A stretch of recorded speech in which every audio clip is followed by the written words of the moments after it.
watching Cramersez. Welcome to the show. My name is Kramer. This is the Cramersez podcast. It's Monday, December 11th. Our guest today, Mike Felker. Mike is running for Indiana's 3rd Congressional District. We'll talk to him in just a moment. Before we do that, let's talk about Cramersez.com. Have you been there? You got yourself an account? Well, if you don't, it's free speech galore. Got a meme that you got kicked off of another platform for?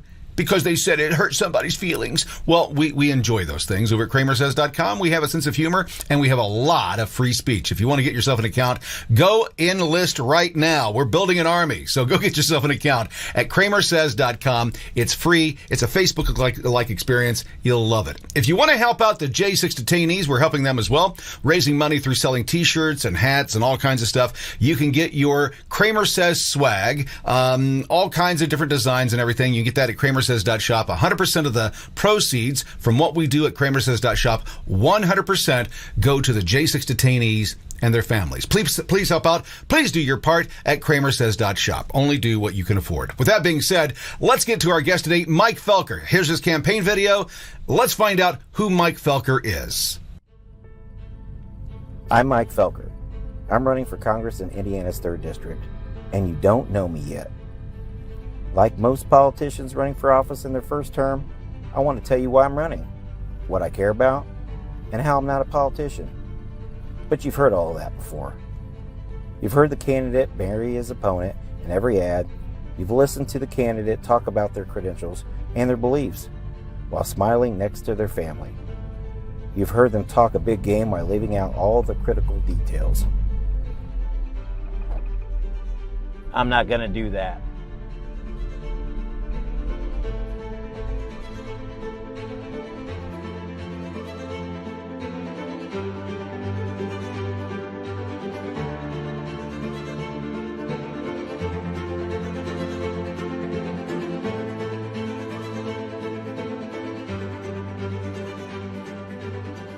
It's not me. I'm blue collar. I'm a soldier. My boots are worn and faded. You want to know about my service to this country? Ask the brothers I served alongside with. They'll gladly tell you.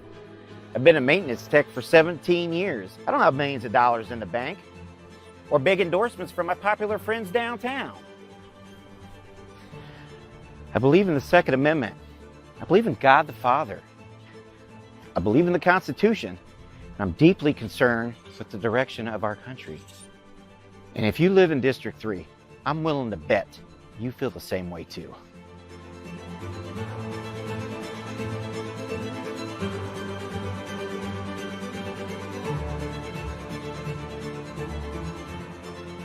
If there's one thing I know, we're not going to make any progress unless we shut up and listen. I'm not working for anyone in Washington.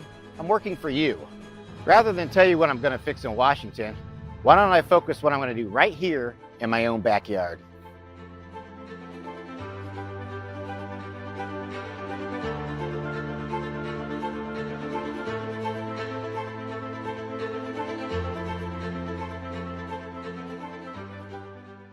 And we are back. My name is Kramer. This is Cramersez podcast. Our guest today is Mike Felker. Mike is running for Indiana's 3rd District. Served in the military. You heard that in the video there. And now he's wanting to take on Congress. Mike, why are you jumping into the fray and wanting to head to D.C. so bad? Because we got to do something totally different than what we've been doing for the last 25 years. The government hasn't been working, nor its members have been working for us.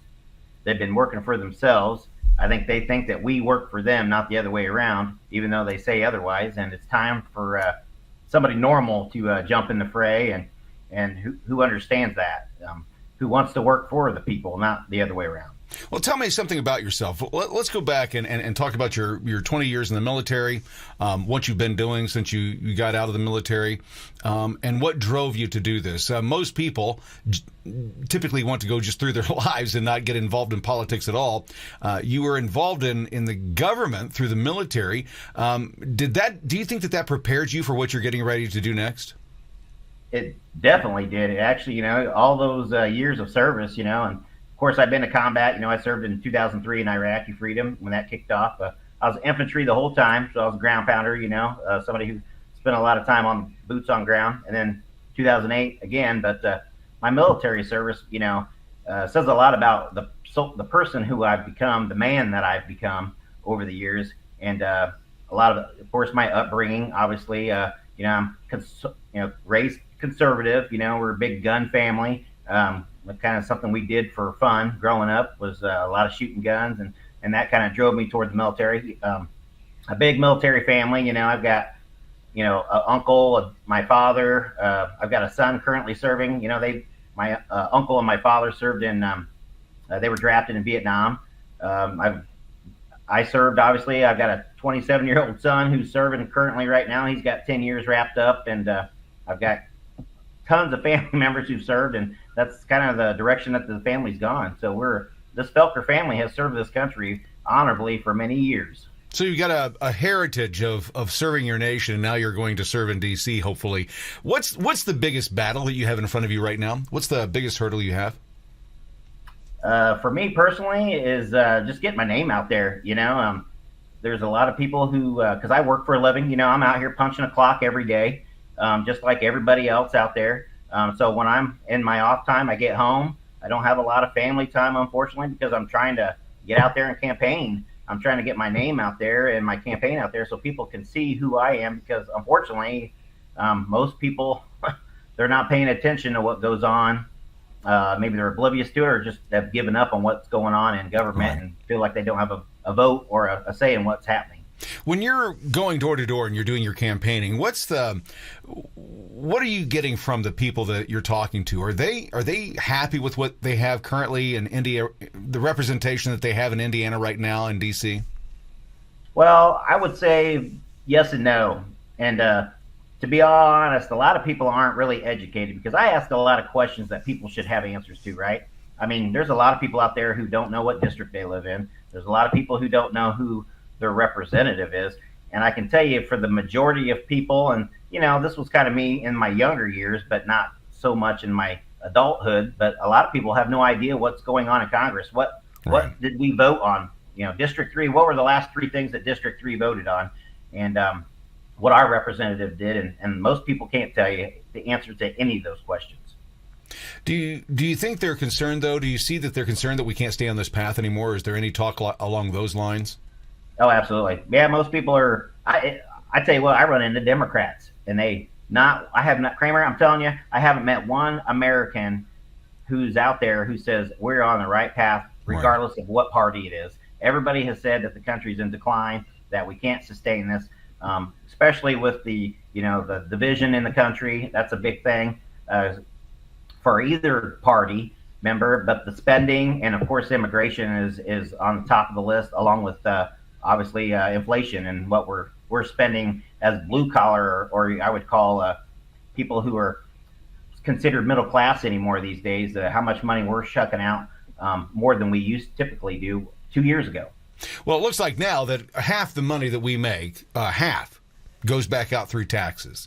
So I just saw a representation today. If you're living in California and you make $1.5 million a year, 49.8%, or some of that ballpark, 49.8% goes out to taxes before you spend a dime. Half the money goes out the door automatically. And they're saying, well, they should pay their fair share. Half is not fair. Would you agree? I agree. So this is what separates me, Kramer, from a lot of Republican people out there. I'm cool with corporations and getting some tax breaks to a point, but they talk about Reaganomics and how corporations back in the day would get tax breaks, and they would give that money off to the consumer or to their employees. That doesn't happen these days. Corporate America is hoarding that money. I'm really disappointed with my Republican Party. We should have never give corporate America those steep tax breaks. They should have gave it to the middle class or to the working class, because they're the ones who are constantly getting hammered with taxes. So, there's no loopholes for us. There's no hiding it in some Cayman Islands or be able to invest it, without getting taxed. So we need to start looking out for the working class people who've been left behind in this country. So what's your answer for that? When you say looking out for the working class, how do you, Mike Felker, how do you go to D.C. and make that happen? Well, first of all, I got to tell you, I'm one of those guys who wants to get involved. We got to get the district back involved, the people back involved. So It's about what they want and what they think that we can achieve. Because I'm one guy. It's hard to get one guy elected and I'm gonna go to DC and take care of everything. I get it. As a freshman member of Congress, you don't have a lot of power. You don't have a lot of sway in what the leadership is doing and what policy changes are being made at that level, at the leadership level.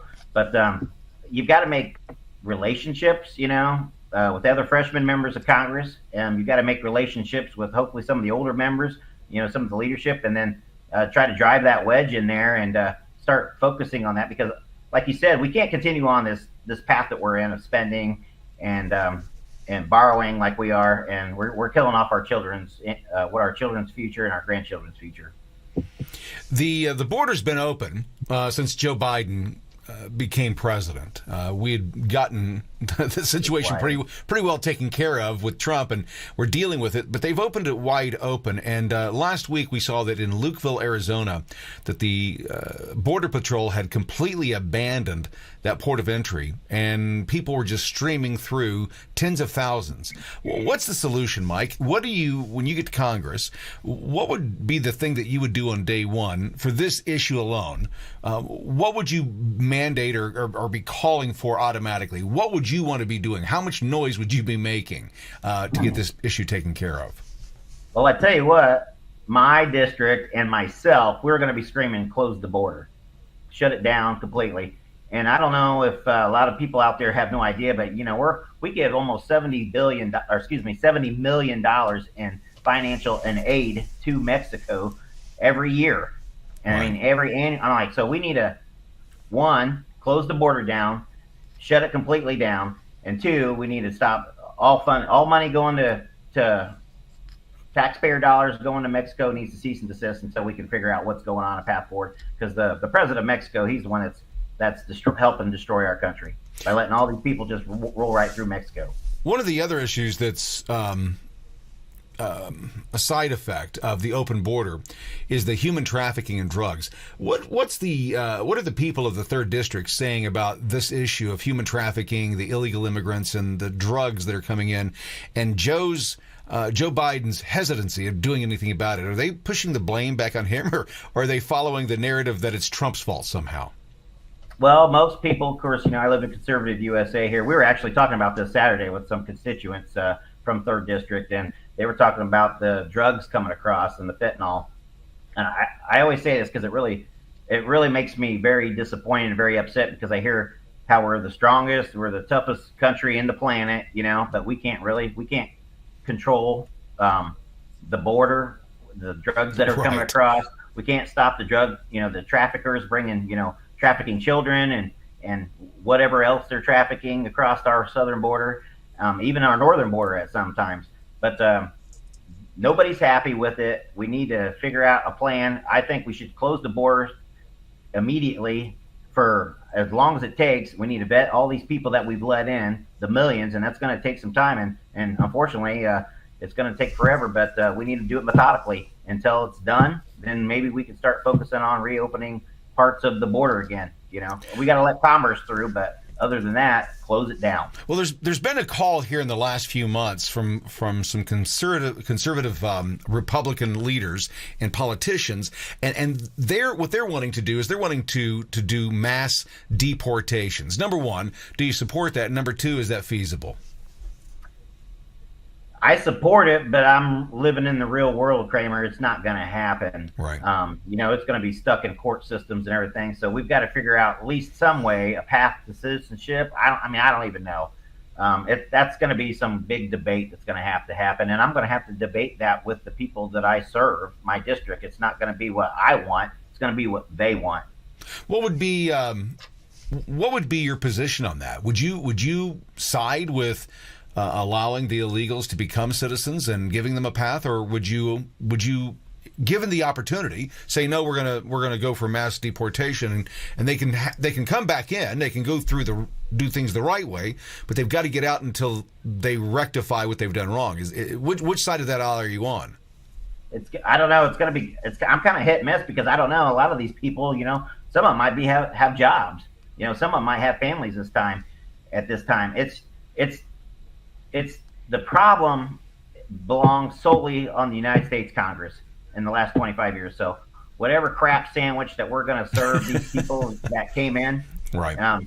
We owe. I mean, it's their fault, but it's our fault at the same point, because we've had 25 years to fix this, Kramer, and now it's out of control. It's beyond out of control, and I don't. There's not an easy solution to it. There's not a one size fits all here, so it's going to have to come from.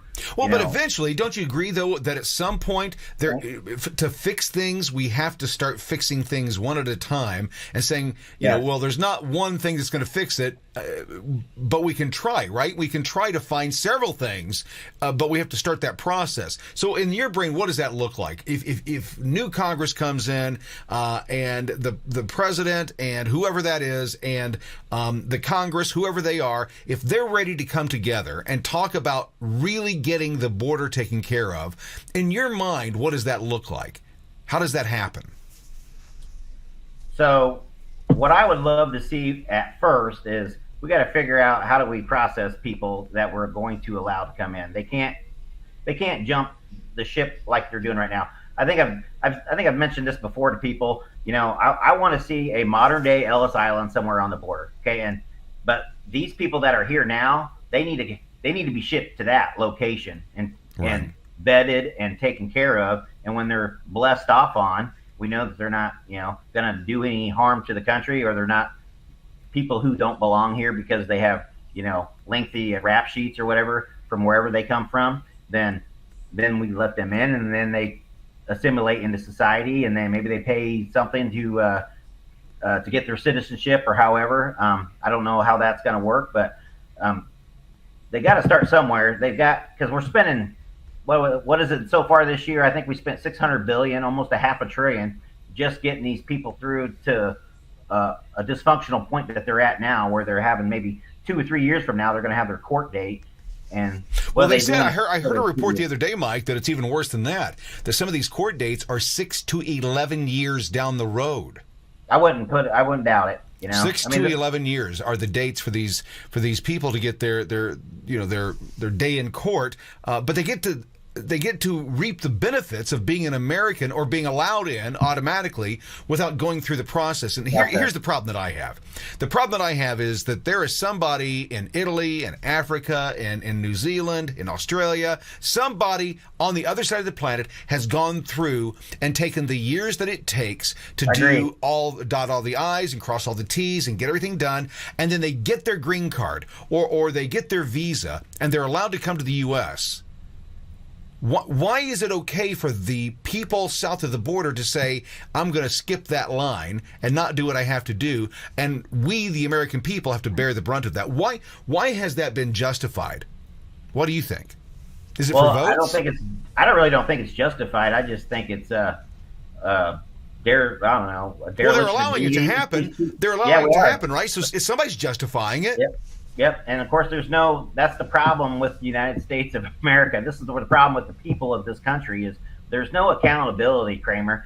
And I'm not trying to put it off on the citizens, but the Constitution says we the people, not we the government. And we all know it's messed up, but what are we, the people, doing about it? We're just handing it over, these problems that we're getting dumped on to these 435 members of Congress, and they're dumping money into a black hole. They're allowing these people to come through because they're not doing what the work of the American people, but that's what they tell you to your face, and we know they're full of crap.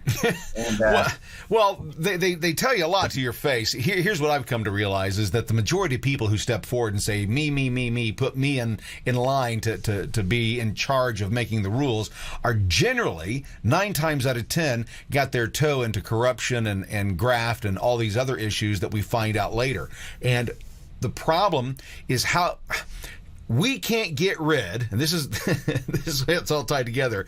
There's no way that we're going to deport all of these people. Do you know how I know that? Because we can't get rid of the motherfuckers that are in Congress that are doing illegal shit. So knowing that up front and knowing how corrupt it is, why jump into it, Mike? Because I haven't given up on the people in this country yet. I mean, I think what I believe is not happening that should have been happening for the last 25, 30 years is people whoever get elected, our members of Congress are all politicians at this point in their minds, and they think a certain way. None of them are out there saying, hey, I need to get my district involved. I need to get people back in. We need to start, what's the word I'm looking for here, that we need to start considering the public instead of doing something after the fact, instead of getting them involved, because nobody out there, Kramer, nobody is saying, I wish government would spend more money than it takes in. I wish government would increase in size. I wish the border would be wide open. I wish more illegal immigrants would come through our southern border. Nobody is saying those things, but yet that's what's happening. You don't have a Congress or any member in this country who's out there focusing with their district, having an actual relationship with them, and letting them know what the hell's going on, so they're educated enough to execute oversight, which is exactly what should have been happening 25, 30 years ago. Abraham Lincoln said this: nations do not die from invasion. They die from internal rottenness. And that's exactly what our country has. Well, that's what Khrushchev said that he was going to do back in the 60s. He said that we're not going to attack your shores. We're not going to bomb you. We will destroy you from the inside. And here we are 60 years later, and he was absolutely right. Yep.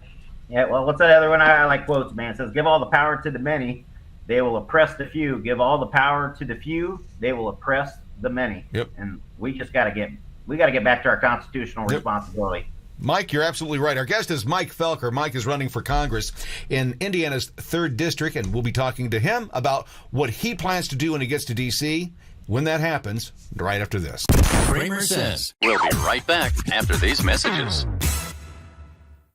Cramersez is everywhere. Twitter, Truth, Instagram, and always on America's fastest growing free speech platform. Cramersez Social. Make your free account today at Cramersez.com. Cramersez is back in 3, 2. We're talking to Mike Felker. Mike is running for Congress in the U.S. 3rd District in Indiana, and he's an outlier, right? There's a bunch of people with money. There's a bunch of people with backing. He's not one of them, so he needs your help. It's a 100% grassroots effort. Mike, if people wanted to donate to your campaign, where would they hit you up at? Yeah, absolutely. Look me up on my website at felkerforcongress.com. There's a donation tab. There's lots of information on there for you to see what I'm about, what makes me different, because I'm telling you, I'm not a bullet pointer. There's a lot of things that I know that we should be doing that we're not doing, that nobody else, including the other, 6, 8 candidates that are out there running for this position, that they're going to do. It's more of the same. It's the same government that we're trying to get away from, and I'm telling you, I'm going to work my butt off to make sure that doesn't happen. Well, let's talk about what the differences are. What makes you different? What do you think really makes you different above the others, separates you from the crew? Well, you never hear anybody ever talk about our gun community. So one thing, we'll talk probably hopefully later, is that I want to organize our gun community. You get a lot of members of Congress out there who, say they support the Second Amendment and all that, and, they might throw up a snap, picture of them with a shotgun or something on their Instagram or something, and that's when their Second Amendment support begins and ends. They're not going to vote on any new gun legislation, but what does that do for the gun community? We still are constantly under attack. So getting them involved and making sure who's our Congress, who's our sheriff, and who's our senators, those are going to be the primary people that we're going to make sure that are focusing on. I'm going to obviously get the public back involved, talk about knocking on doors long after the election's over. You got to have a relationship, Kramer, which doesn't ever happen anymore. The only time you ever see Congress anymore, back in the district, typically is when they're complaining about the other party. It's the same talking points, right. The same bullet points that you hear. They all say it, and then they're out there knocking on doors on the people who are handing out the campaign contributions. They're not knocking on neighborhoods that typically don't hand out, the blue collar, the working class people, who aren't necessarily involved in what the Republican Party's doing. Right. So that's what I'm going to do. Nobody does that, and that's exactly what I intend to do, is primarily those two things, because I'm a term limit candidate. 6 years, not that it's guaranteed, and then I'm leaving. You're not going to see me running for office again. So, when you say 6 years, when you say you're gonna jump out, you're not gonna hop over to the Senate or a hop to mayor to governor. You're done. Your service is done. Correct? Is that what you're saying? That's what I'm saying. Yes. I'm not going to be a lobbyist. I'm not going to be trying to, dice my pockets, and that's something that a lot of people don't hear anymore.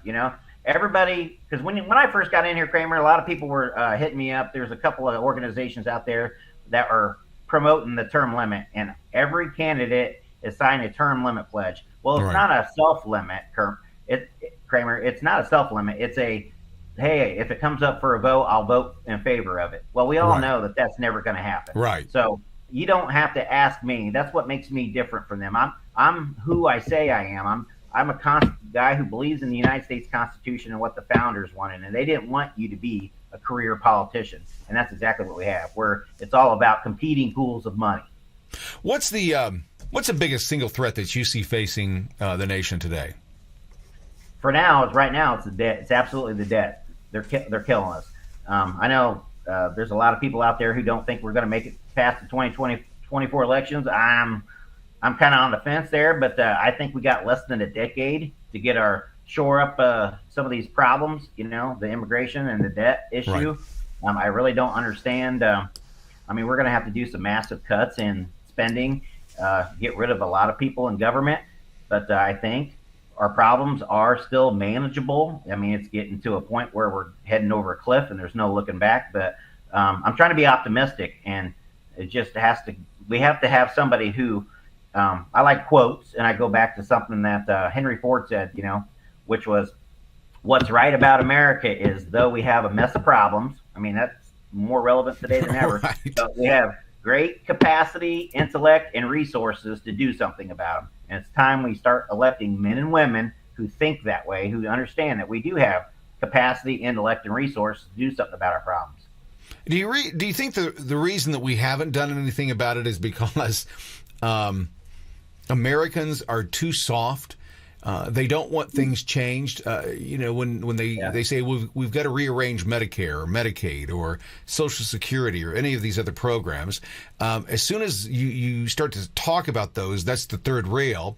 And Americans start saying, well, I don't want to lose anything. Nobody wants austerity, but they don't want the debt. So if Americans are unwilling to give up what they think they're getting for free, how likely are politicians to be able to change anything and get it back on track? Because at some point they're going to have to touch that third rail. How do you do it? It's going to be tough. If this was easy, everybody would be doing it, I just think that, everybody wants change, but everybody wants to stay comfortable. And I know I've said that quite a few times. And so, again, I'm just hoping because I'm running because I feel that there's never been more of an appetite right now because people are done with politicians, they're done with lawyers, and I just think that there's enough of the public out there across the country who is serious about doing some things, some change. But again, I'm going back to you just got to have the right person who wants to lead and step out of the shadow and get everybody else out of the shadows and take them with you and just focus on what we can control as a district, and maybe then we can start focusing on what we can do as a state and then as a country. It's going to be difficult. I know it's going to be an uphill battle. It's not going to be easy, but we got to do something different. We have to do something different than what we're doing right now. The strategy we've been doing for the last 25 years ain't working. Right, I 100%. Tell me about tell me more about your dedication to supporting and defending the Second Amendment. That's where your heart call is, right?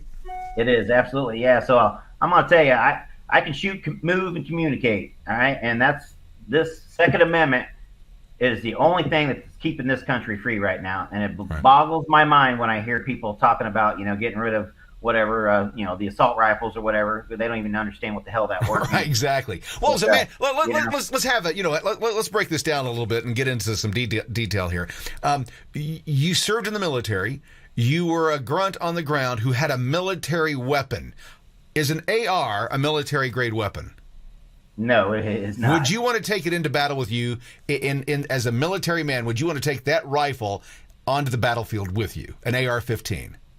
I'm going to say absolutely no. Yeah. I'm going to take my M4, which is fully auto, and I've got plenty of experience with. And you've got military grade, obviously upper, lower sights, all that kind of stuff, red dot or whatever they give you. So that's what I want to take the battle with me. Yep. So my AR is not.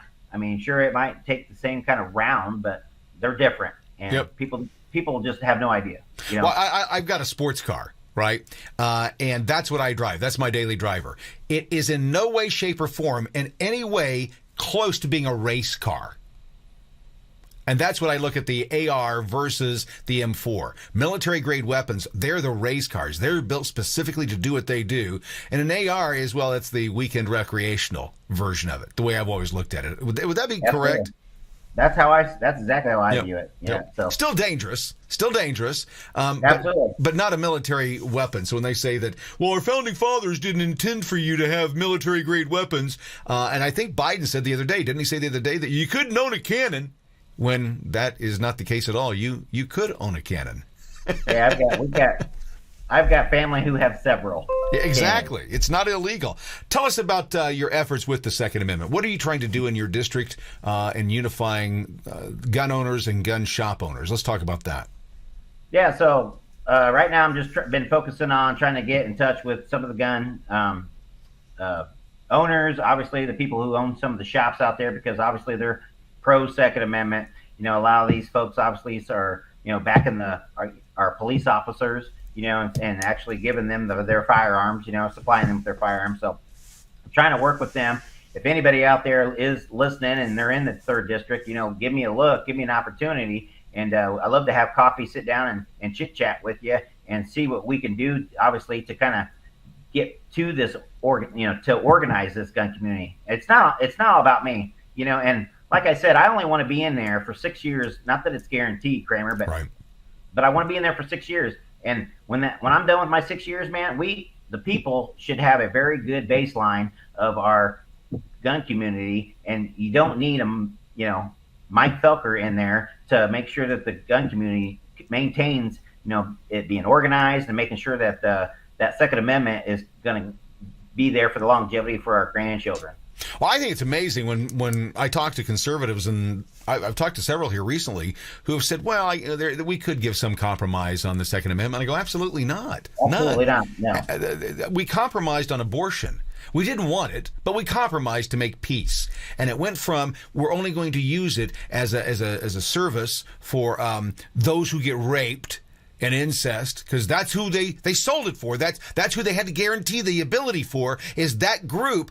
And then they took it all the way to, well, no, we should be able to kill a baby on the day it's supposed to be born. And if it dies 28 days, up to 28 days after it's been born, then we're not going to look at that either. We're going to kill it. We're going to look at that as an abortion as well, and we won't hold you responsible. So when we compromise on morality, these issues, when we compromise on protection, does it ever, giving away those freedoms, giving away those rights, allowing a crime to be committed, does that ever benefit the people at all? Do we, the people, benefit from being limited on what we can and can't do?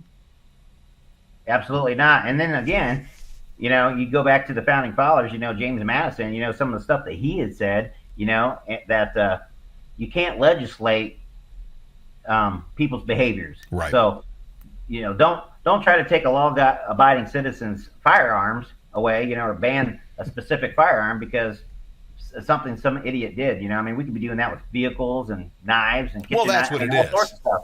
And right. Again, I've heard a lot of people say, like how many people died protecting that first, that Constitution, and that Second Amendment is obviously part of that Constitution. So I've got people that I know personally who have served and died overseas, in Afghanistan and Iraq, who died for that first and second, third, all the way up to that 27th Amendment, So their precedence, takes over anything that you want to take away from me. It's not going to happen, and I definitely won't do it. Again, my support for the Second Amendment doesn't start and stop with a photo on flipping Instagram. Okay, right. So we're gonna do some things that we should have been doing 25, 30 years ago that we're not doing, and we're going to maintain those things, and we're going to have a very robust, I suspect, gun community in the 3rd District, and I certainly hope that 1st, 2nd District takes notice, all the way up to the 9th District in this state, and then next thing you know, we've got one big, robust, gun community that maybe right. It kind of fluctuates out to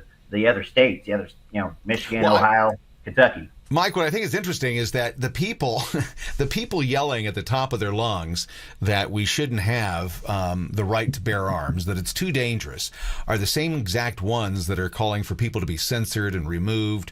Their voice should be silenced. And we see time and time again the loudest voices of disarm yourselves or we'll cause you a problem are also the same group of people saying that you don't have rights that we don't give to you. And that's what the Second Amendment does, is it levels that playing field and says, well, you can believe whatever you want to believe, but you can't make me go along with it because I have the ability to defend myself. When you put it that blunt, does that ever change anyone's ideas or minds? Do you think that that's a viable, or do you think that they just look at the gun as an object that's got to go and they hate it so much? It's like the person that they hate, but they don't even know why they hate them anymore. They've hated them for so long that they've lost that reason for hate. Do you think that that's a potential issue here? Yeah, it could be. I think a lot of it is, these people that have no understanding of firearms anyways. And, think about all the firearms that are out there in the United States. I mean, look at, to my immediate left is my gun safe, and I've got probably more than normal amount of firearms, and they have never hurt a single person. No. So on the flip side of the coin, when it comes to people, what I always tell people is, and I got firsthand, and I've heard and seen this, because we were talking about it again the other day, with some of the constituents in District 3, where we got to make sure that the communities, our state and local governments are holding criminals accountable before their crimes turn to gun violence. Right. And it's always after the fact, we have a mass shooting somewhere and we're like, oh, they were on some watch list from the FBI, right, 6 months ago. And it's like, well, what the hell were they doing with a firearm? And how did they get access to a firearm, or where did it come from, or why didn't we intervene, or why didn't they make contact with that person and make sure that they were too busy. They were too busy tracking down parents who don't want trans material being taught to their kids in schools. They were busy tracking down people that were at the Capitol on January 6th. They're busy tracking down people who have Ashley Biden's diary. They're actively going through a former president's home. That's what they're doing, Mike. That's what they've been doing. That's why they're not getting the criminals. And I know I'm oversimplifying it, but we're in a situation, in my belief, I think that when they took corporal punishment out of schools, when they made it that the teachers could not show any authority to the kids, we've seen over a 2 to 3 generations since that was pulled out. If you don't have authority from someone who really truly cares for you, telling you you can't do this or do that, eventually down the road you're not going to have any fear of any authority. Right? Mr. Cooper, you get in trouble in Mr. Cooper's class, he takes you out in the hall and gave you a couple of whacks, and then that was it. But that was it. You saw that if you didn't behave, that there was repercussions. Well, today we don't have those, Mike. It's gone. And so we've got young men and young women in the streets, and this is people of all colors. Everybody thinks when I talk like this that I'm talking about the black community. I'm not. I'm talking, it's everywhere. You can go down to the south side of Indianapolis, and I can find the exact same white community that I can find in the black community. I can find the exact same violence and so on in those. So my point is, and what I'm a very long-winded way of saying, is that these are problems that have been in our system for decades now. Are we going to unwind this clock in a couple of years, or is it going to take years for us to get back to the point of a responsible electorate, citizenry, where we don't have the wilding that we're seeing, the crash and grab or the smash and grab crimes? Does this get worse or better? And how do we get it better as soon as possible if it can be better? Oh, boy, yeah. So there's a lot to chew on there. Yeah. I think it's going to get worse, but people, again, it's going to all go back to and be involved. Something Napoleon said back in the day was, I always like quotes because, history tells us what's going to happen in our future, and so we got to learn from those things. Whether we like it or not, there's always a lot of stuff to learn. So, the world suffers a lot, not because of the evil people, but because of the silence of the good people. Yep. So right now, there's quite a few silent people that are kind of coming out of the shadows, but not enough. And and people are going to have to kind of band together. I can see it every now and then. I see a lot of it on social media and stuff, and some news medias, where people are trying to steal stuff and. Say out of a Menards or whatever, right. a Tool or something, and the people who are shopping, stop that person because obviously the staff have no authority to do it, which drives me bonkers, So, but because that's their store, that's where they shop, and they don't want their prices to go up, and people are tired of it, and it's coming to a head. Right. It's just, but we don't need more laws. We don't need more, government to tell us what's right and what's wrong and how to fix us. We just need people to get back involved. And again, well, we just need the government to enforce the laws that we have in the books, the ones that they said that we needed to protect ourselves, so that we didn't have the problems that they wrote the laws for. Right? They said they were solving a problem. Well, that problem's gotten worse, and they've stopped following the exact laws that they passed themselves. Joe Biden was part of the process of the wall. He was part of that southern border process. If you go back and you listen to the Democrats in the 90s and 2000s, they sound like Republicans. Republicans, yeah, they do. Yeah, all the way back to freaking Bill Clinton. All the way back. They were all Republicans. Yep. I think what happened is I can't believe I'm going to say this, publicly, but the Republicans are now the Democrats from the 90s, and the Democrats are now, the communists or the socialists. And so everybody has done a left, move to the left, and there's only a few of us, that are, stayed center right. And I'm not far extreme right. I'm just right in the middle where, there's empathy and logic, I would say, and following the Constitution. Yep. But local levels is bad too, because I got here. I live here in Kosciuszko County, and I know several people who have been arrested 10, 15 times, and sure, a lot of it hasn't really violence, but I'm like, what in the heck are they still doing out on the street? Yep. I'm like, that's that guy that he's been in the paper like 10 times this year for being arrested for meth or for whatever, and it's. They just don't want to lock them up. And well, one of the things I've said is some of the most dangerous people that you'll ever see or ever run into, Mike, are those who are willing to accept the consequences of their actions, right? So that's good and bad, right? I'm one of those people. Right. I will accept the consequences of my actions. I have no problem with it. But if I'm a crook, that's dangerous. Yeah. Yeah, and that's what we've got. They don't care because the consequences aren't harsh enough. They know the system. Talk to any criminal. Talk to any criminal who's been through the system, especially one that's been through the system as a child. They know the system better than attorneys and judges do. They know how it works, what you can and can't do, how long you'll be in, what your bail's going to be.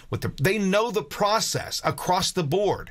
There's something wrong with that. When a young man knows more about the penal system than he does about reading, writing, and arithmetic, or how to be successful, we've lost in this nation. Our guest is Mike Felker. Mike is running for Indiana's 3rd District. We'll be talking to him more when we come back after this. Cramersez. We'll be right back after these messages. Cramersez is everywhere. Twitter, Truth, Instagram, and always on America's fastest growing free speech platform, Cramersez Social. Make your free account today at Cramersez.com. America's political prisoners need our help. Cramersez is on a mission to raise $100,000 or more. Can you help? Join our mission today at Cramersez.shop. Cramersez is back in 3, 2, Felker, I keep doing it. I keep hitting the wrong button there. There's a video playback button I keep hitting. Our guest is Mike Felker. Mike is running for Congress in Indiana's 3rd District, and it's a grassroots campaign. He's not part of the system. He's never been a politician. He's running a grassroots campaign. Mike, the toughest part is getting your name out there and raising money. Can you tell people how to get a hold of you? If they want to help you out with your campaign, what's the best way to get a hold of you? Yep, number one, I don't beg people for money because I'm not a politician. And I'll say that 100 times, and I'll never be a politician. I'm always going to be a government servant if you guys let me win this congressional seat. But you can always get a hold of me. I'm at felkerforcongress@gmail.com. If you want to actually have a conversation or you want to link up or get a hold of me some way, that's how you do it.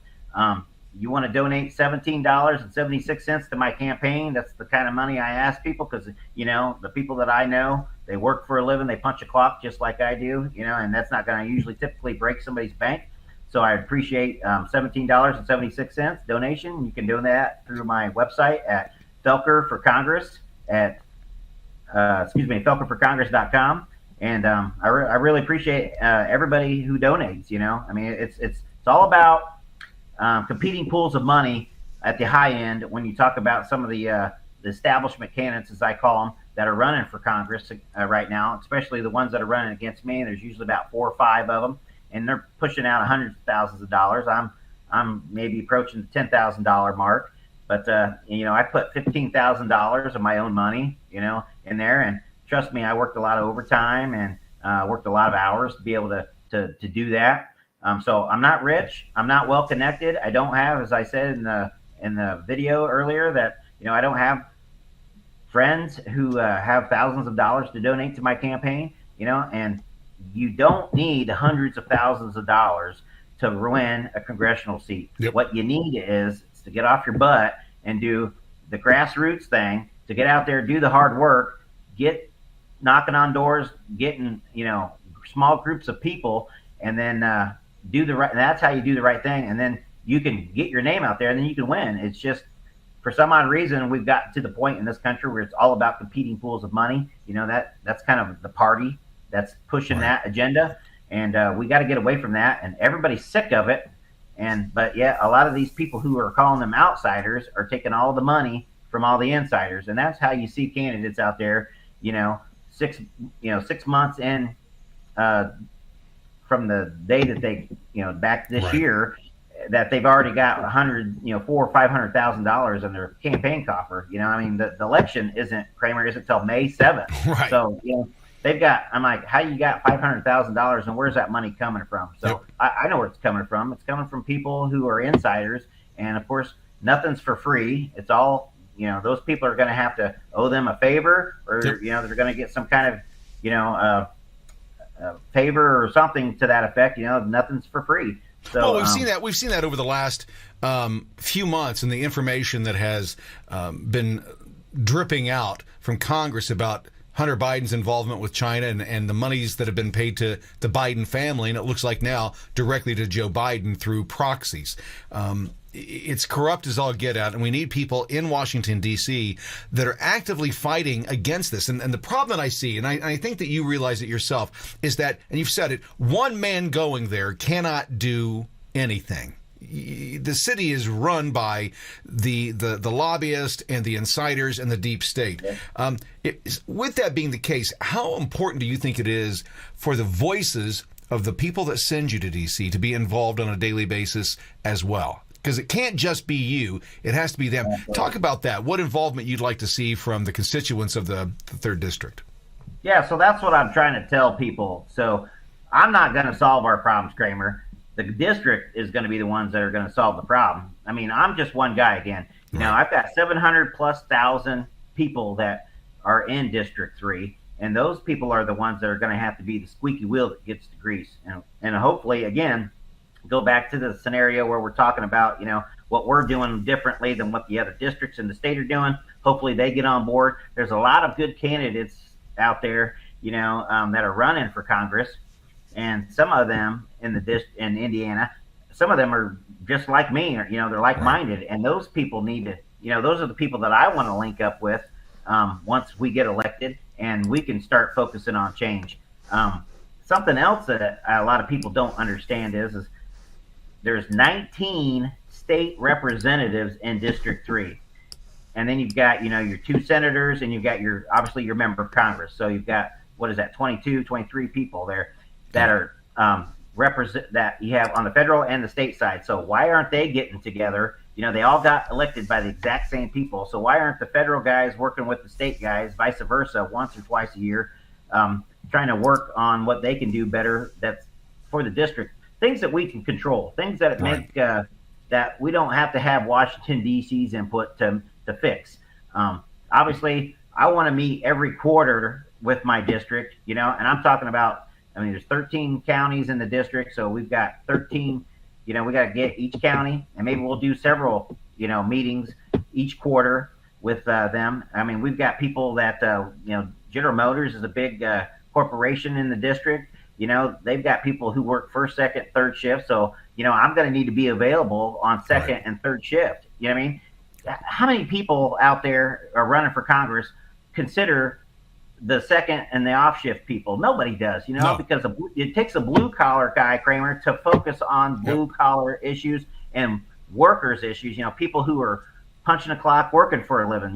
We're the ones who are always getting rear ended, and we're the ones holding up the dang country together because we're paying all the taxes, and we're the ones that are going to work every day and trying to make sure that the country is doing what it's supposed to be doing, functioning.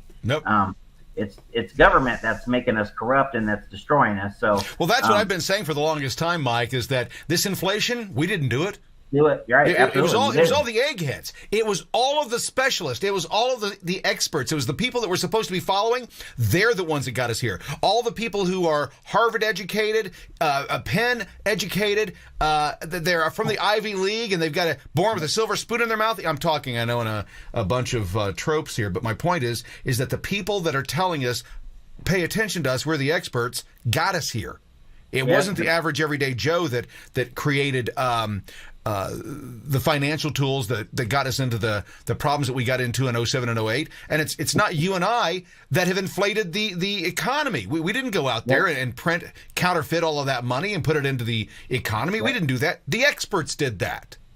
Yep, the professionals did. So, you think about the Constitution, and I've been reading a lot of the Constitution, especially like Article 1, Section 8. Let me read that real quick. The Congress shall have the power to lay and collect taxes, duties, imposts, exercises, and pay debts to provide for the general welfare of the United States. That's the power that the Constitution grants the Congress. Yep. And let me tell you what, where does this, can you please, anybody out there, please tell me where it says they can spend this into a black hole, steal money from my grandkids or my kids, and they haven't even worked their first day on the job. And again, that's where I'm trying to tell people, I'm like, these guys are the professionals, and they're the ones that are pounding us into the ground. They're the ones that are destroying us. Yep. And we just keep electing them over and over again. Politicians and lawyers have only given this country one thing, and that's problems.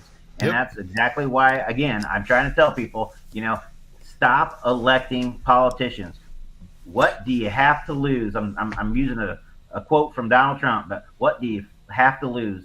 3rd district. We can do things differently. I'm not saying what we have is horrible, but we definitely aren't getting the government that we deserve right now. Yep. And we've got too many problems, and nothing's getting fixed. I agree with you 100%. Our guest is Mike Felker. Mike is running for Indiana's 3rd District Congress, going to D.C., wants to be a voice there. Mike, one more time, tell us where we can make a donation and learn more about you. Yeah, donate $17.76 to my campaign. Felkerforcongress.com. There you go. Mike Felker, thanks so much for being with us. I appreciate it. Thank you for your time, guys. We'll be back tomorrow with another podcast if we can get these technical issues worked out. We've been building the system for a while, and we finally got the majority of it figured out. But it's still, every once in a while we get a problem, and we'll get those taken care of. Mike, again, thanks so much for joining me. With that being said, my name is Kramer. We'll be back tomorrow, or as soon as we can. We'll see you then. You're watching Cramersez.